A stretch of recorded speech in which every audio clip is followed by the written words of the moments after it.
जय हिंद। आज हम पढ़ने जा रहे हैं महादेवी वर्मा को। महादेवी वर्मा लेखिका भी हैं और कवयित्री भी हैं। कवयित्री नहीं, कवयित्री भी हैं, ठीक है। और इनका प्रकृति के प्रति प्रेम और पशु पक्षियों के प्रति प्रेम, एक शायद 9वीं कक्षा में थी या 10वीं कक्षा में, वो गोरा गाय वाली कहानी थी ना, बड़ी रुला देती थी वो, ठीक है। मतलब बड़ा वो सुई चली जाती है, गुड़ में कोई दे देता है और वो बड़ा, और उसका वो एक लाल लाल रंग का छोटा बछड़ा होता है, वो बड़ा रुला देने वाली कहानी है, ठीक है। तो महादेवी वर्मा बड़े कोमल हृदय की स्वामिनी रही हैं। जन्म फर्रुखाबाद उत्तर प्रदेश में हुआ। ये ज्यादातर कवि उत्तर प्रदेश मध्य प्रदेश में ही पैदा हुए हैं। हिंदी उधर की उत्कृष्ट है, ऐसा मान सकते हैं अपन, ठीक है। लेकिन अभी खुशी होती है उत्तर प्रदेश वालों को पढ़ाने में, उत्तर प्रदेश वालों को पढ़ाने के अंदर खुशी होती है कि हाँ भाई सीकर वाले भी पढ़ा सकते हैं ठीक है। महादेवी वर्मा का जन्म फर्रुखाबाद उत्तर प्रदेश में हुआ है और प्रारंभिक शिक्षा कहाँ हुई? इंदौर में। महादेवी के बारे में जो कुछ दे रखा पूरा याद कर लो, महादेवी को जितना लिख रखा वो पूरा याद कर लो। कारण छायावाद की प्रमुख कवयित्री हैं, स्तंभ है महादेवी। प्रसाद पंत और निराला, ब्रह्मा विष्णु महेश और शक्ति, ऐसा पढ़ेंगे आगे। प्रयाग विश्वविद्यालय से संस्कृत में एमए किया, क्या बात है, संस्कृत की विद्यार्थी हैं। तत्पश्चात उनकी नियुक्ति प्रयाग महिला विद्यापीठ में हो गई, जहां लंबे समय तक प्राचार्य के पद पर कार्य किया। इनकी तो जहां जहां कॉलेज में जहां जहां पढ़ी हैं और जहां जहां पढ़ाया है वो भी याद रखना है, ध्यान देना। कंप्लीट में मतलब कंप्लीट, ठीक है। हाँ, उनके जीवन और चिंतन पर स्वाधीनता आंदोलन और गांधी जी के विचारों के साथ साथ गौतम बुद्ध के दर्शन का गहरा प्रभाव पड़ा, ठीक है। स्वाधीनता आंदोलन का भी गहरा प्रभाव है और गौतम बुद्ध का भी गहरा प्रभाव इन पे पड़ा, गांधी जी का प्रभाव है। महादेवी जी भारतीय समाज और हिंदी साहित्य में स्त्रियों को उचित स्थान दिलाने के लिए विचार और व्यवहार के स्तर पर जीवन भर प्रयत्नशील रही। उन्होंने कुछ वर्षों तक चांद नामक पत्रिका का संपादन भी किया, जिसके संपादकीय लेखों के माध्यम से ये चांद को रेखांकित करो भाई, ठीक है। अब तो आपको तो पता चल जाता वैसे किसको रेखांकित करना है और किसको नहीं करना, क्योंकि व्हाइट के अंदर ये सही दिखेगा नहीं, बच्चों की आंखें दुखेगी, ठीक है। चांद नामक पत्रिका का संपादन भी किया, जिसके संपादकीय लेखों के माध्यम से भारतीय समाज में स्त्रियों की पराधीनता की यथार्थ और स्वाधीनता की आकांक्षा का विवेचन किया कि स्वाधीनता की स्त्रियों में भी एक आशा है और वो किस प्रकार से पराधीन है। और आज भी जब अखबार में कई घटनाएं पढ़ते हैं तो ऐसे लगता है कि पाश्विक प्रकृति के लोग होते हैं। कल मध्य प्रदेश की मैं एक घटना पढ़ रहा था। मध्य प्रदेश के किसी नेता की पुत्र वधू ने अपनी जीवन की पीड़ा जो है ना कल भास्कर के साथ साझा की, और उसको देख करके ऐसे लग रहा था कि आज भी जो है ना वो राक्षस जो है ना गए नहीं है संसार में। अंतर है कि आजकल उनके सींग नहीं होते और वो बड़े बड़े दांत और ऐसे वो विकराल नहीं होते, वो बड़े सात्विक भी दिख सकते हैं, ठीक है। राक्षसी कृत्य, उसको पढ़ करके ऐसे तरस आ गए उस बच्ची पे जिसने वो ऐसे नारकीय यातनाएं सही होगी, ठीक है। एक अच्छे परिवार में किसी का रिश्ता हो तो लोग बड़े खुश होते हैं कि हाँ एक अच्छा परिवार है, नेता हैं, बड़े पैसे वाले लोग हैं। और उस लड़के की जो पाश्विक प्रकृति का उस बालिका ने वर्णन किया, पाश्विक प्रकृति का, विभत्स प्रकृति, विभत्स रस्ता पूरे में पढ़ करके जुगुप्सा पैदा हो जाए, इस प्रकार का वर्णन। मतलब ये जो स्मेक वगैरह, ये गंदे जो नशे होते हैं ये करना, स्त्री को केवल वस्तु समझना, व्यभिचार करना, बड़ा गंदा, बहुत बुरा। मतलब वो बच्ची जो है ना हॉस्पिटलाइजेशन हुआ उसका, उसके साथ इतना गलत ढंग से बिहेव किया गया कि तो आज भी ऐसा है, ठीक है। कई देखते हैं और मुझे लगता है ऊंचे ऊंचे लोगों में ये चीजें ज्यादा हैं, है ना। मानवीय मूल्यों का विघटन हो गया है। खैर, माँ वाणी सबकी बुद्धि को प्रक्षालित करे। महादेवी वर्मा के काव्य में जागरण की चेतना के साथ साथ स्वतंत्रता की जगाना भी चाहती है और स्वतंत्रता की कामना भी है, लेकिन दुख की अनुभूति के साथ करुणा का बोध भी है। मैं नीर भरी दुख की बदली, ये भी तो इन्होंने लिखा, मैं नीर भरी दुख की बदली। दूसरे छायावादी कवियों की तरह उनके गीतों में भी प्रकृति सौंदर्य के कई रूप मिलते हैं। महादेवी वर्मा के गीतों में भक्ति काल के गीतों की प्रतिध्वनि और लोक गीतों की अनुगूंज है। इसके साथ ही उनके गीत आधुनिक बौद्धिक मानस के द्वंद्वों को भी अभिव्यक्त करते हैं। महादेवी वर्मा के गीत अपने विशिष्ट रचाव और संगीतात्मकता के कारण अत्यंत आकर्षक है। लाक्षणिकता, चित्रमयता और रहस्य का आभास। छायावाद में रहस्य तो है ही पूरे में, उनके गीतों की विशेषता है। महादेवी जी ने नए बिंबों और प्रतीकों के माध्यम से प्रगीत की अभिव्यक्ति शक्ति का नया विकास किया। उनकी काव्य भाषा प्राय तत्सम शब्दों से निर्मित है। हो गई, संस्कृत की विद्यार्थी हैं, तत्सम शब्दावली का अधिक प्रयोग किया है। भारत सरकार द्वारा उन्हें पद्म भूषण से सम्मानित किया गया और यामा के लिए उनको भारतीय ज्ञानपीठ, इनकी एक रचना है यामा काव्य संग्रह, उसके लिए इनको क्या दिया गया? भारतीय ज्ञानपीठ पुरस्कार। वो महादेवी वर्मा की प्रमुख काव्य कृतियां निहार, रश्मि, निर्जा, सांध्य गीत, यामा और दीपशिखा। जब हम साहित्य का इतिहास पढ़ेंगे तो इनका रचना काल भी याद करेंगे, कौन सी पहले रची गई, कौन से बाद में रची गई, इनका कंप्लीट। कविता के अतिरिक्त उन्होंने सशक्त गद्य भी रचा, जिनमें रेखा चित्र और संस्मरण, संस्मरण माने याद, जीवन की यादें, पथ के साथी, अतीत के चलचित्र और स्मृति की रेखाएं। श्रृंखला की कड़िया में महादेवी वर्मा ने भारतीय समाज में स्त्री जीवन के अतीत, वर्तमान और भविष्य का मूल्यांकन किया। कंप्लीट ध्यान रखना भैया, इन चीजों का कंप्लीट ध्यान रखना है। पाठ्य पुस्तक में 2 गीत हैं। पहला गीत स्वाधीनता आंदोलन की प्रेरणा से रचित अजागरण गीत है। आइए पढ़ते हैं। कैसा गीत है?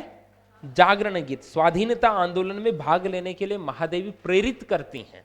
अब साहब स्वाधीनता आंदोलन में भाग लेंगे तो कई प्रकार के कष्टों से सामना तो करना पड़ेगा, तो ये पहले ही व्यक्ति को इस ढंग से आंदोलित करना चाहते हैं कि वो उन कष्टों की परवाह भी ना करे। देखना, चीर सजग आंखें उनिंदी आज कैसा व्यस्त बाना, जाग तुझको दूर जाना, अचल हिमगिरी के हृदय में आज चाहे कंप होले, या प्रलय के आंसुओं में मौन अलसित व्योम रोले, आज पी आलोक को डोले तिमिर की घोर छाया, जाग कर विद्युत शिखाओं में निठुर तूफान बोले, पर तुझे है नाश पथ पर चिन्ह अपने छोड़ आना, जाग तुझको दूर जाना। बांध लेंगे क्या तुझे ये मोम के बंधन सजीले, पंथ की बाधा बनेंगे तितलियों के पर रंगीले, विश्व का क्रंदन भुला देगी मधुप की मधुर गुनगुन, क्या डुबा देंगे तुझे यह फूल के दल ओश गीले, तूने अपनी छाह को अपने लिए कारा बनाना, जाग तुझको दूर जाना। वज्र का उर एक छोटे अश्रुकण में धो गलाया, दे किसे जीवन सुधा दो घूंट मदिरा मांग लाया, सो गई आंधी मलय की बात का उपधान ले क्या, विश्व का अभिशाप क्या चिरनींद बनकर पास आया, अमरता सुत चाहता क्यों मृत्यु को उर्मे बसाना, जाग तुझको दूर जाना। कह न ठंडी सांस में अब भूल वह जलती कहानी, आग हो उर्मे तभी दृग में सजेगा आज पानी, हार भी तेरी बनेगी मानिनी जय की पताका, राख क्षणित पतंग की है अमर दीपक की निशानी, है तुझे अंगार सैया पर मृदु कलियां बिछाना, जाग तुझको दूर जाना। किस रस की रचना है? बोलो, कौन सा भाव है? उत्साह है और वीर रस की रचना है कि विश्व व्योम में उदित हो मार्तंड सम राष्ट्र।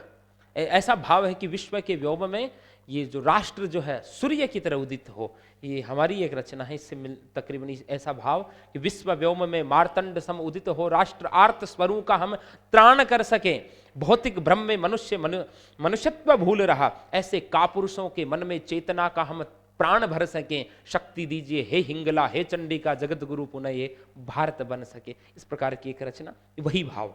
चिर सजग आंखें उनिंदी आज कैसा व्यस्त बयाना, तुम्हारी आंखें तो बड़ी सजग रहा करती थी। चिर सजग मतलब यहां कहीं ना कहीं जो भारतीय गौरव और बलिदान की परंपरा है उसको याद दिलाना चाह रही है कवयित्री, कि तुम्हारी आंखें तो चिरकाल से सजग थी। मतलब तुम्हारी का मतलब पूरी वंश परंपरा, पूरी कुल परंपरा की बात हो रही है।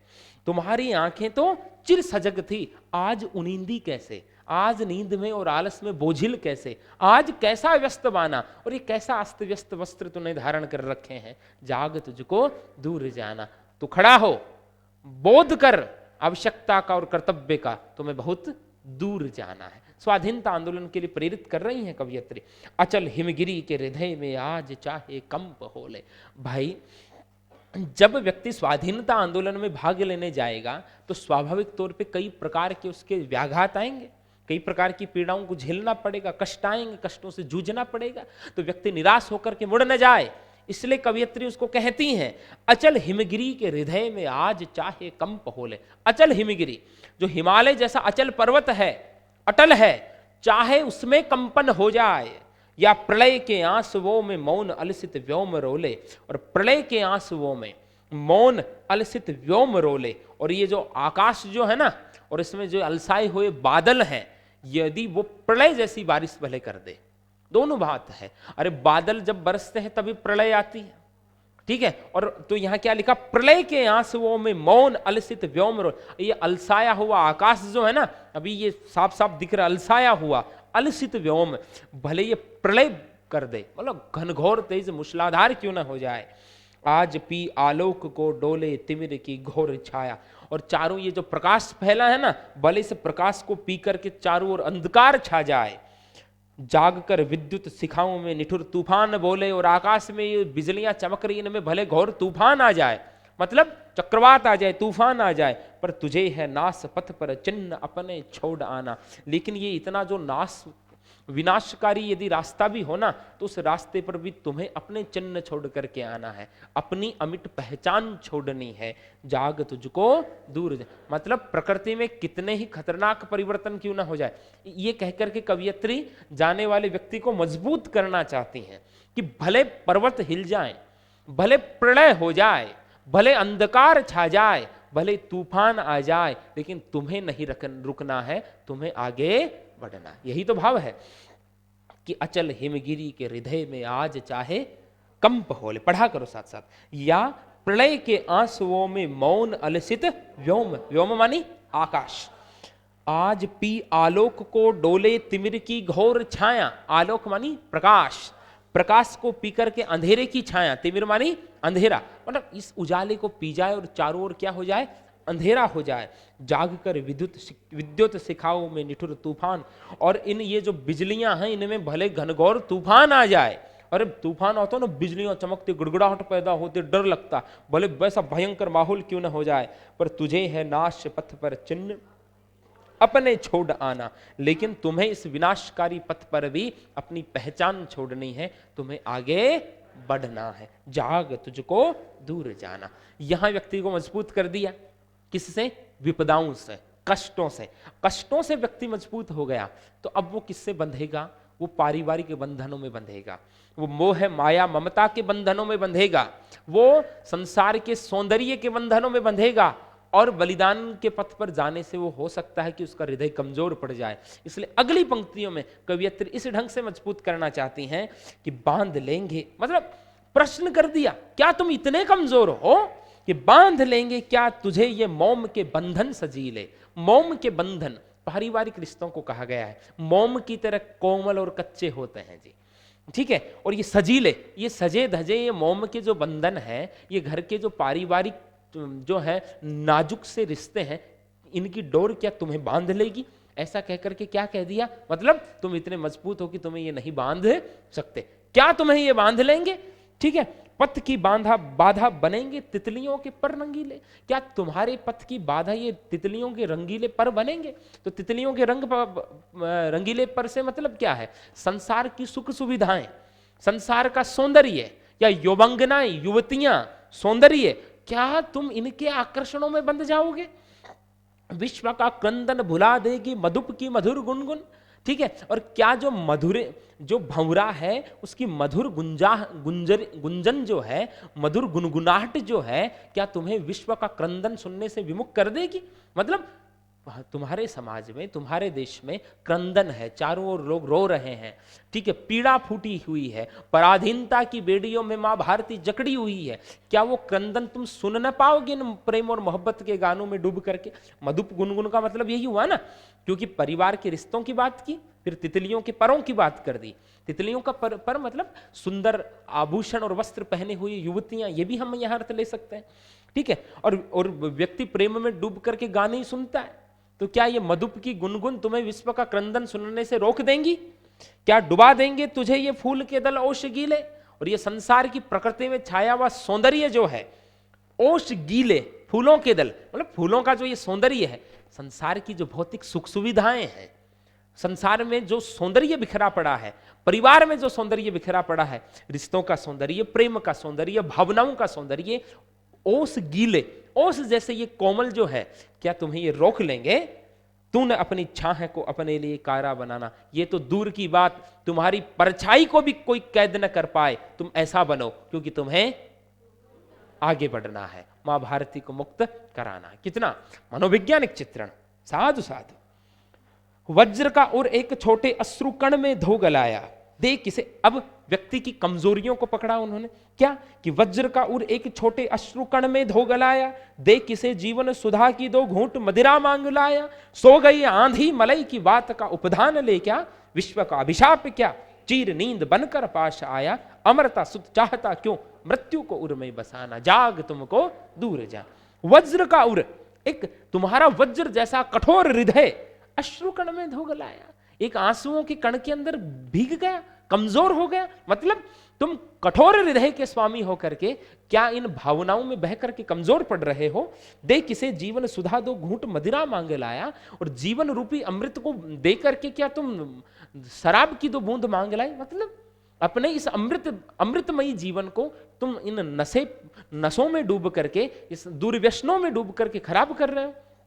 सो गई आंधी मलई की वात का उपधान ले क्या, और तुम्हारे हृदय में जो विचारों की आंधी जन्म लेती थी, वो मलई की वात का उपधान ले क्या। अरे मलय पर्वत से हवाएं आती हैं बड़ी सुगंधित, और मलय पर्वत पर चंदन पाए जाते हैं। तो कवियत्री यहां तंज कस रही हैं क्या कि सो गई आंधी मलय की, क्या तुम्हारे जो विचारों की आंधी आती थी वो मलय की बात का उपधान ले क्या, वो जो मलय से आने वाली हवाएं हैं उनका सहारा लेकर के सो गई क्या? क्योंकि मलय से आने वाली हवाएं कैसी होती है? सुगंधित होती है। मतलब तू क्या संसार की सुगंधों में डूबे हुए हो, राग रंग में डूबे हुए हो? विश्व का अभिशाप क्या चीर नींद बनकर पास आया, और क्या तुम नींद में डूबना चाहते हो, लंबी नींद में, जो क्या कहलाएगा? विश्व का अभिशाप, विश्व के लिए शाप होगा। ये विश्व के लिए क्या होगा? साप, कि तुम जैसे युवा जो है ना, आलस्य की, भय की, प्रमाद की नींद में डूब जाओगे। अमरता सुत चाहता, यहां कवि ने क्या कहा है? तुम कैसे हो? अमरता सुत हो, तुम अमरता के बेटे हो, तुम देवों के पुत्र हो। भारत की सनातन प्रकृति हमें परंपरा ये उद्घोष करती है, वयम अमृत से पुत्रः, हम अमृत के पुत्र हैं। ये भारतीय सनातन परंपरा का उद्घोष है। तो तुम अमरता के पुत्र होकर के क्या मृत्यु को अपने हृदय में बसाना चाहते हो? मृत्यु से डरना चाहते हो? यहाँ अमरता के कई भाव हो सकते हैं, देवता भी हो सकते हैं, सनातन प्रकृति की उद्घोषणा भी हो सकती है। तीसरी बात, जो स्वाधीनता प्राप्त करने के लिए मर गया वो मर थोड़ी गया, वो तो अमर हो गया। ठीक है, तो तुम तो अमरता के पुत्र हो, क्या मृत्यु के ये भय को हृदय में बसाना चाहते हो? जाग तुझको दूर जाना। का कहन ठंडी सांस में अब भूल वह जलती कहानी, आग हो उर्मे तभी दृग में सजेगा आज पानी। हार भी तेरी बनेगी माननी जय की पताका, राख क्षणिक पतंग की है अमर दीपक की निशानी। है तुझे अंगार शैया पर मृदुल कलियां बिछाना, जाग तुझको दूर। कहन ठंडी सांस में अब भूल वह जलती कहानी। अब मान लीजिए इतना होने के बाद व्यक्ति ये कहने लगे, वो भी गए थे इस रास्ते पे, वो भी गए थे, इतने कष्ट झेलने पड़े, हार गए, प्राप्त न कर पाए स्वाधीनता। तो कवियत्री पहले ही कहती है कि ये ठंडी सांस ले लेकर के मुझे वो पुरानी कहानी मत सुना, पीड़ादायिनी कहानी मत सुना। आग हो उर में, वो जलती कहानी जो है, दुखों से भरी हुई जो कहानी, वो मत सुना। उस आग को हृदय में जला। वो आग जब हृदय में जलेगी तभी दृग में क्या होगा? पानी, स्वाभिमान का पानी आंखों में तभी होगा जब हृदय के अंदर वो अग्नि धधकेगी। ठीक है, हार भी तेरी बनेगी मानिनी जय की पताका, और यदि तू हार भी गया तो तेरी हार भी मानिनी बनेगी, सम्मान पाएगी, और जय की, विजय की पताका की तरह लहराएगी। राख क्षणिक पतंग की है अमर दीपक की निशानी। अरे दीपक जो है उससे पतंगा प्रेम करता है, पतंगा दीपक में आकर गिरता है, जल जाता है, राख बन जाता है, लेकिन राख बन करके भी वो अपने अमर प्रेम की निशानी छोड़ जाता है। तो तुम भी ऐसा ही करो। राख क्षणित पतंग की है, राख क्षणिक पतंग की है अमर दीपक की निशानी। वो अमर हो गया राख बन करके भी, और अपनी क्या छोड़ गया? निशानी। तो ये स्वातंत्र यज्ञ में तुम भी भले राख हो जाओ, लेकिन क्या हो जाओगे? अमर। है तुझे अंगार शैया पर मृदुल कलियां बिछाना, तुम्हें इस अंगारों की शैया पर कोमल कलियां बिछानी है। विरोधाभास अलंकार है तुझे अंगार शैया पर मृदुल कलियां बिछाना है। अंगार शैया मतलब ये जो कठोर मार्ग है, ये जो पीड़ाओं से और बाधाओं से और कष्टों से विपदाओं से भरा हुआ मार्ग है, उस पर तुम्हें मृदुल कलियां बिछानी है, सुख की कलियां बिछानी है अपने समाज और राष्ट्र के लिए। जाग तुझको दूर जाना, जाग, तुम्हें स्वाधीनता के लिए लंबी यात्रा करनी है। समझ में आ गया? मतलब एक प्रेरणा देने वाला सा उनका ये रचना, वीर रस से ओतप्रोत ये रचना, तत्सम शब्दावली का इन्होंने प्रयोग किया। नाशपथ, नाशपथ, नाश का पथ, आंसुओं, अमरता सुत, अमरता का सुत है, और अंगार शैया, अंगार शैया में रूपक भी है, अंगार रूपी शैया। बोलो ये समझ में आया कि नहीं आया? एक बार इसका परिचय देखो। पहला गीत स्वाधीनता आंदोलन की प्रेरणा से रचित जागरण गीत है। इसमें भीषण कठिनाइयों की चिंता न करते हुए कोमल बंधनों के आकर्षण से मुक्त होकर अपने लक्ष्य की ओर निरंतर बढ़ते रहने का आह्वान है। मोह माया के बंधन में जकड़े मानव को जगाते हुए महादेवी ने क्या कहा है? जाग तुझको दूर जाना। समझ में आ गए भैया? ठीक है, अब अगला देखते हैं। सब आंखों के आंसू उजले, सबके सपनों में सत्य पला। सब आंखों के आंसू उजले, सबके सपनों में सत्य पला। जिसने, थोड़ा विश्राम लेकर के, इतना फास्ट नहीं। सब आंखों के आंसू उजले, सबके सपनों में सत्य पला। जिसने उसको ज्वाला सौंपी, उसने इसमें मकरंद भरा। आलोक लुटाता वह घुलघुल, देता झर यह सौरभ बिखरा। दोनों संगी पथ एक, किंतु कब दीप खिला, कब फूल जला। वह अचल धरा को भेंट रहा, सत सत निर्झर में हो चंचल। चिर परिधि बना भू को घेरे, इसका नित उर्मिल करुणा जल। कब सागर उर पाषाण हुआ, कब गिरि ने निर्मम तन बदला। नभ तारक सा खंडित पुलकित, यह क्षुर धारा को चूम रहा। वह अंगारों का मधुरस पी, केशर किरणों सा झूम रहा। अनमोल बना रहने को कब टूटा, कंचन हीरक पिघला। नीलम मरकत के संपुट दो, जिसमें बनता जीवन मोती। इसमें ढलते सब रंग रूप, उसकी आभा स्पंदन होती। जो नभ में विद्युत मेघ बना, वह रज में अंकुर हो निकला। संस्कृति के प्रतिपग में मेरी आंसू का नव अंकन चुन लो। मेरे बनने मिटने में नित अपनी साधों के क्षण गिन लो। जलते खिलते बढ़ते जग में घुल मिल एकाकी प्राण चला। सपने सपने में सत्य ढला, सपने सपने में सत्य ढला। यहां कवयित्री क्या कह रही हैं? यहां कवयित्री स्वप्नों को साकार करने की प्रेरणा दे रही हैं। ये स्वप्न देखो, स्वप्न देखने चाहिए, क्योंकि स्वप्नों में सत्य होता है। स्वप्नों में क्या पलता है? और हर व्यक्ति का सत्य उसके स्वप्न में पलता है। लेकिन उन स्वप्नों को साकार करने, क्योंकि स्वप्न नहीं होगा, जीवन का कोई लक्ष्य नहीं होगा, तो आगे बढ़ने की चाह कैसे होगी? यहां इन्होंने एक दर्शन दिया हर व्यक्ति को। दर्शन शास्त्र कैसा कि व्यक्ति, हर व्यक्ति के अलग अलग गुण हैं, और ईश्वर ने सबको अलग अलग क्षमताएं देकर के संसार में भेजा है। और यहां इन्होंने प्रकृति की कुछ चीजों के उदाहरण देकर के ये बात समझाई है। ठीक है भाई, जैसे फूल है, फूल के अंदर खुशबू होती है, ईश्वर ने दी है। ठीक है, दिया जो है उसमें जलने का गुण होता है, ईश्वर ने दिया है। दिए की अपनी उपयोगिता और पुष्प की अपनी उपयोगिता। अब वो दोनों ये होड़ कर ले, दिया तो कहे मैं पुष्प की तरह सुगंध फैलाऊं, और पुष्प कहे मैं दिए की तरह प्रकाश फैलाऊं, संभव है क्या? नहीं। तो सबका अपना अपना, ईश्वर ने अपनी अपनी क्षमताएं देकर के सबको भेजा है। तो व्यक्ति को अपने ढंग से जीवन जीना चाहिए, दूसरों की कॉपी नहीं करनी चाहिए। दूसरों की कॉपी करने से हो सकता है कि अगले में अलग क्षमता है, हम में अलग क्षमता है, हम हमारी क्षमता का निरादर करके वो कोशिश करेंगे तो शायद हम अपने स्वप्नों को भी साकार नहीं कर पाएंगे। समझे? अरे भाई, अब जैसे मैं कोशिश करूं कि मैं खली की तरह युद्ध करूं, मैं कहां से करूं भाई? Be practical. कोई मुझे कहे कि मोहम्मद रफी की तरह गाऊं, तो मैं कहां से गाऊं? ठीक है, अलग अलग क्षमताएं। हमारे भीतर एक शिक्षक बैठा है तो हम पढ़ा सकते हैं जी। ठीक है, अब किसी को बड़ा बलिष्ठ आदमी है, कर्म में प्रवीण है, तो वो वह कर सकता है। अब वो जबरदस्ती कोशिश करे कि साहब मैं कवि बन जाऊं, वो भी संभव नहीं। समझे आप इस बात को? भी प्रैक्टिकल। हर व्यक्ति की अलग अलग क्षमताएं हैं, उन क्षमताओं को पहचान करके, क्योंकि सबके भीतर वो ईश्वर ही प्रकाशित है। सबके भीतर वो ईश्वर ही प्रकाशित है। सबके हृदय में जो स्पंदन है वो उस परम तत्व का स्पंदन है। ऐसा यहां कवयित्री कहती है। वो कहती है सबके आंसू उजले, सबके आंसू, आंखों के आंसू उजले, सबके सपनों में सत्य पला।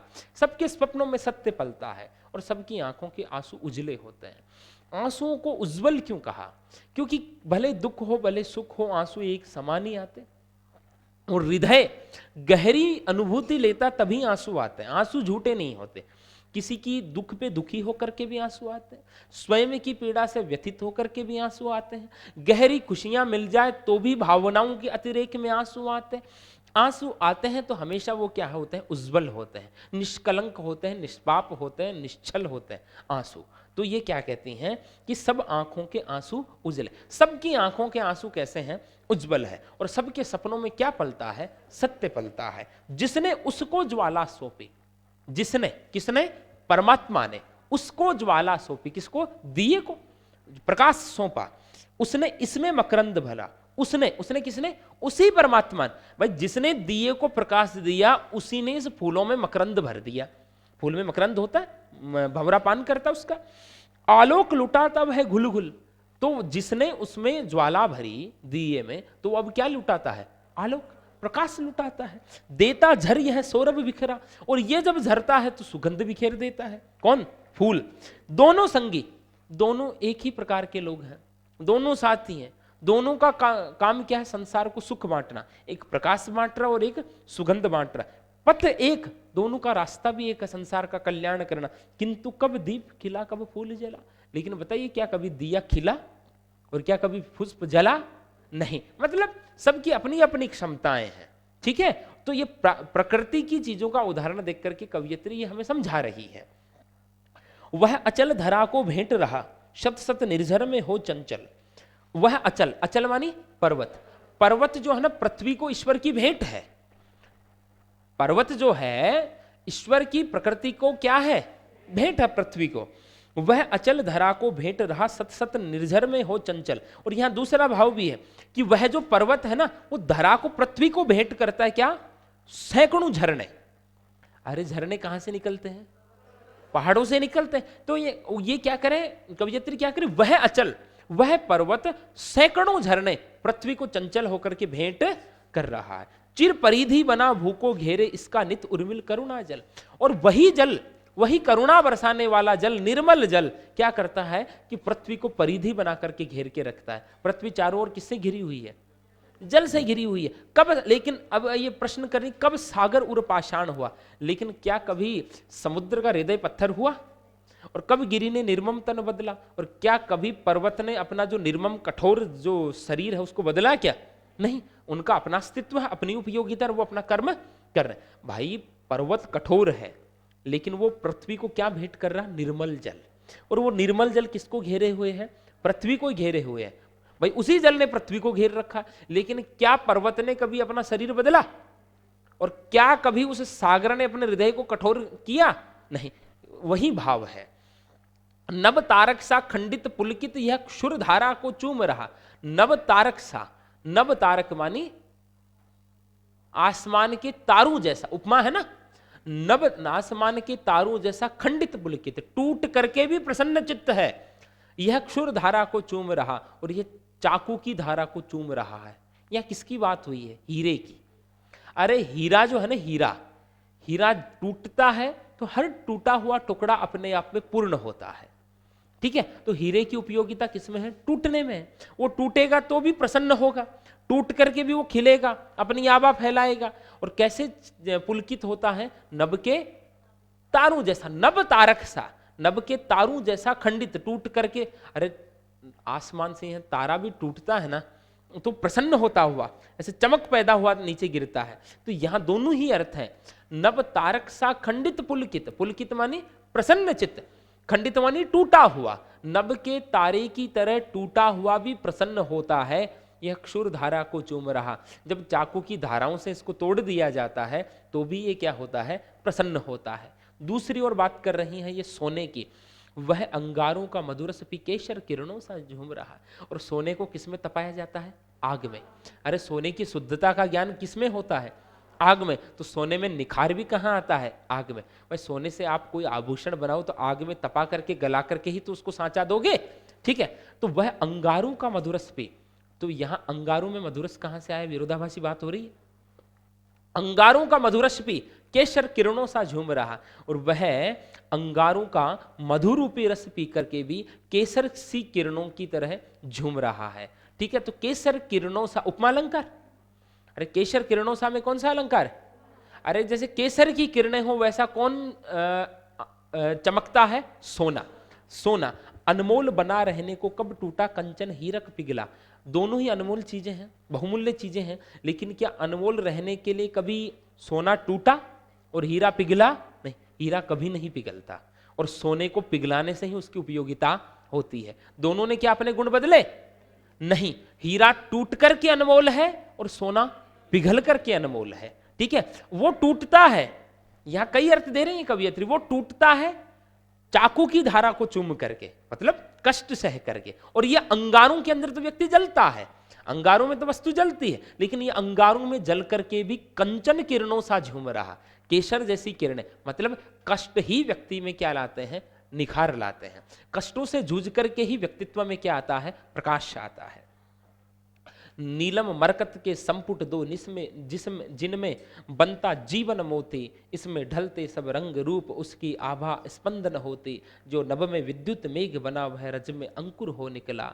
नीलम, नीलम मान नीलम एक नीले रंग का, नीलम का रंग कैसा होता है? नीला। और मरकत बोलते पन्ने को, ठीक है, नीलम होता नीला और पन्ना होता हरा। ठीक है, नीलम कैसा? नीला और पन्ना कैसा? हरा। तो अरे नीलम कहां इन्होंने? आकाश, आकाश नीला और पन्ना हरा, मानी धरती कैसी? हरी। ठीक है, तो ये क्या कहते हैं? नीलम मरकत के संपुट दो जिनमें बनता जीवन मोती। और ऐसे लगता है कि ऊपर तो ये आकाश और नीचे ये पृथ्वी, वो नीलम ये पन्ना, और ये दूर से ऐसे लगते जैसे कोई दोना हो, जैसे कोई अंजुली हो। ठीक है, उन दो जैसे कोई मोती की तरह बन गए, ये ऊपर ये है और नीचे ये है, और जैसे सीपी में बूंद जाती है तो वो मोती बन जाती है ना, वैसे ये कह रहे हैं कि इसमें जीवन रूपी मोती पलता है। किसमें? नीलम और मरकत के बीच में जीवन रूपी मोती बनता है, मतलब आकाश और पृथ्वी पर ही के मध्य में ये जीवन बनता है लोगों का। ठीक है, इसमें ढलते सब रंग रूप, और इसी में लोगों के रंग रूप ढलते हैं, अलग अलग रंग रूप हैं। उसकी आभा स्पंदन होती, और उसकी आभा, उस परम सत्ता की आभा ही सबके हृदय में क्या बनती है? धड़कन बनती है। जो नभ में विद्युत मेघ बना, वही परमात्मा आकाश में विद्युत मेघ, बिजलियां भी बना और बादल भी बना, वह रज में अंकुर हो निकला, और वही जो है मिट्टी से क्या अंकुर बन करके निकला। मतलब ये पूरी सृष्टि जो है ना ईश्वर का ही क्या है? स्वरूप है, वो ही इसको चलाता है। संस्कृति के प्रति पग में मेरी सांसों का नव अंकन चुन लो। इस सृष्टि के हर कदम पर आप मेरी सांसों का नव अंकन चुन लो। आप मेरे अस्तित्व को समझ सकते हैं, मेरे बनने मिटने में नित अपने साधों को क्षण गिन लो। मेरा जो बनना है, कवियत्री कह रही है, मेरा जो बनना है, मेरा जो मिटना है, हमेशा हमेशा मैं बनती हूं और हमेशा मैं मिटती हूं। अपनी साधों के क्षण गिन लो, उसमें भी आप अपनी इच्छाओं को गिन सकते हो। मतलब हर व्यक्ति के मन में इच्छाएं होती है, इच्छाएं बनती है, बिगड़ती है, मिटती है, लेकिन जो लक्ष्य बना लेता है वही आगे की ओर बढ़ता है।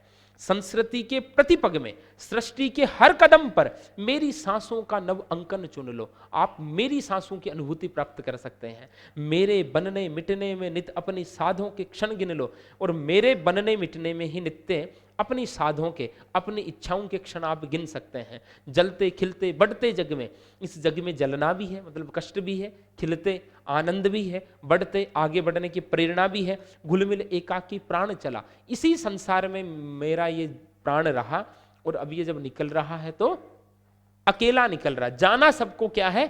अकेले है। सपने सपने में सत्य ढला, और हर के स्वप्न में ही क्या है? सत्य। और सत्य परमात्मा को भी कहा जा सकता है, कि हर व्यक्ति के अपने स्वप्न होते हैं, हर स्वप्न में कोई सत्य पलता है। हर व्यक्ति की आंखों से निकला हुआ आंसू क्या होता है? उज्जवल होता है। लेकिन जो लक्ष्य बना लेता है वह लक्ष्य की ओर आगे बढ़ता है, और व्यक्ति को अपने ढंग से अपने जीवन को जीना चाहिए। इन्होंने कई उदाहरण दे दिए, फूल का दे दिया, दिए का दे दिया, सागर का दे दिया, पर्वत का दे दिया, नीलम का दे दिया, मरकत का दे दिया, कई प्रकार के इन्होंने उदाहरण दिए हैं। एक बार इनका परिचय देखते हैं।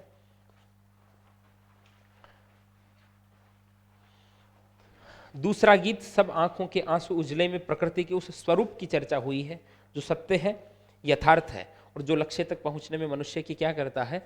मदद करता है। प्रकृति के इस परिवर्तनशील यथार्थ से जुड़कर मनुष्य अपने सपनों को साकार करने की राहें चुन सकता है। प्रकृति परिवर्तनशील है, प्रकृति की हर वस्तु पदार्थ का अपना गुण धर्म है, वैसे ही हर व्यक्ति की भी अपनी क्या है, क्षमताएं हैं। तो व्यक्ति अपनी क्षमताओं के अनुसार कष्टों को से बिना डरे उनको जूझते हुए आगे बढ़े और अपने पड़ाव तक पहुंचे, अपने लक्ष्य तक पहुंचे। ठीक है, अंत में जाना सबको क्या है, अकेले। संसार में जलना भी है, खिलना भी है और बढ़ना भी है, लेकिन जाना किसको है, अकेले। और संसार के हर जड़ चेतन में जो स्पंदन है वो किसका है, उसे परम सत्ता का है। तो हम सबके भीतर भी जो गुण है, जो अलग अलग गुण हैं, अलग अलग विशेषताएं हैं, वो किसने दी है, ईश्वर ने दी है। तो हम उनका मान करते हुए अपने लक्ष्यों की ओर आगे बढ़ें। ये ना करें कि उसको वो दे दिया, मुझे ये नहीं दिया, उसको ये दे दिया, मुझे ये नहीं दिया, मुझे ये दिया, उसको ये नहीं दिया। सबकी अपनी अपनी विशिष्टताएं हैं। प्रश्नों को देखना एक बार जरा। जाग तुझको दूर जाना कविता में कवियत्री मानव को किन विपरीत स्थितियों में आगे बढ़ने के लिए उत्साहित कर रही है। भले हिमालय में कंपन आ जाए, भले अंधेरा प्रकाश को पी जाए, भले आसमान में आपकी ये बिजलियां जो चमक रही है इनमें तूफान आ जाए, भले बादल मूसलाधार बारिश कर दे, लेकिन तुम्हें रुकना।